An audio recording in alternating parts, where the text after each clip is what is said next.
There is something very, very strange happening to our universe.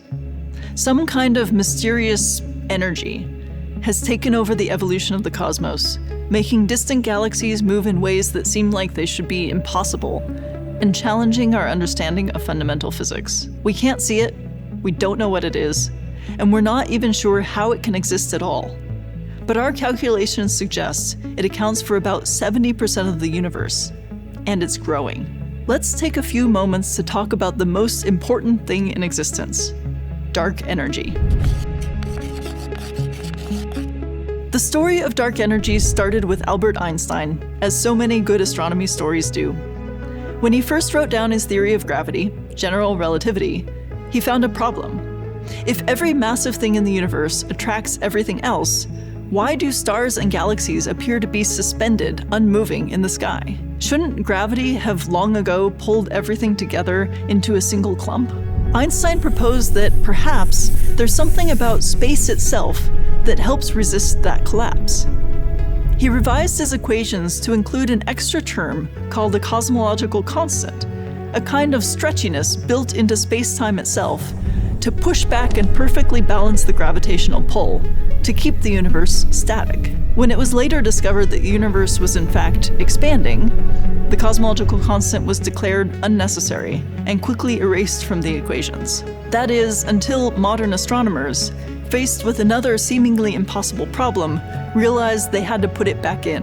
This time, the problem was too much expansion. In the late 1990s, astronomers set out to measure how quickly the expansion of the universe was slowing down. The basic idea is this: if the Big Bang set off the expansion of the universe, and the current expansion is the result of that, then all the galaxies currently moving away from each other should, through their mutual gravitational pull, be slowing the expansion down. The question is, will the expansion keep going forever, or will gravity slow it enough to make it stop, and even turn around? The physics here is essentially the same as what happens when you throw a ball up into the air.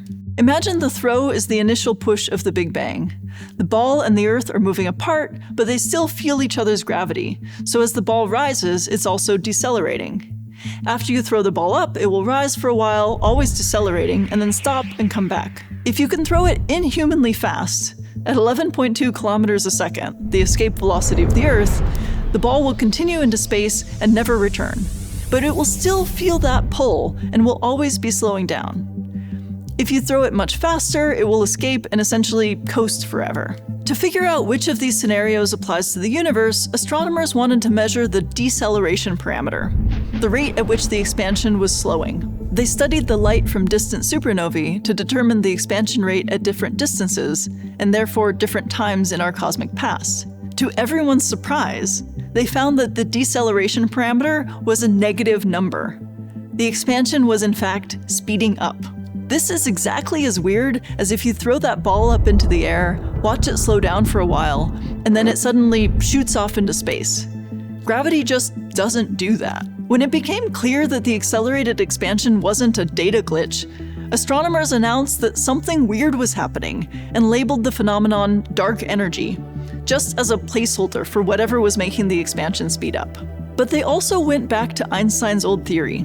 They picked up the cosmological constant, dusted it off, shoved it back into the equations, and, with some degree of consternation, found that it fit the data just fine. If space contains a cosmological constant, once matter is spread out enough by the initial expansion, the space-time stretching can overcome matter's gravitational pull and make the expansion accelerate. As the universe expands, there's more space, and therefore more cosmological constant. The acceleration continues forever, until the universe essentially empties out. Of course, we don't know for sure that dark energy is a cosmological constant. It might be that the acceleration is instead due to some kind of energy field that isn't an inherent property of space but could change over time, becoming more or less powerful as it evolves. So I work on testing different models for how dark energy behaves, both, is it a cosmological constant, is it time dependent? Are there hints for deviations from the predictions of general relativity using data we've gathered about galaxies in the large-scale universe? The properties of dark energy will influence this in basically two ways. One is the expansion of the universe influences how matter can cluster together. If space is expanding more quickly, it's harder for matter to fall into overdensities, and so it'll change the rate at which those structures can grow.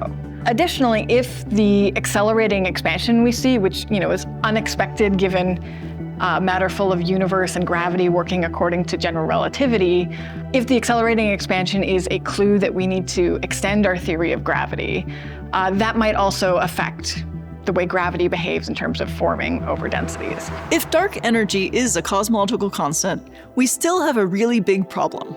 We can't explain its value. When it was first proposed, it seemed reasonable to describe the cosmological constant as a kind of vacuum energy associated with the various quantum fields constantly buzzing around in seemingly empty space. But when you actually try to do those calculations in quantum field theory, you get a number that disagrees with observations by dozens and dozens of orders of magnitude. A truly embarrassing discrepancy.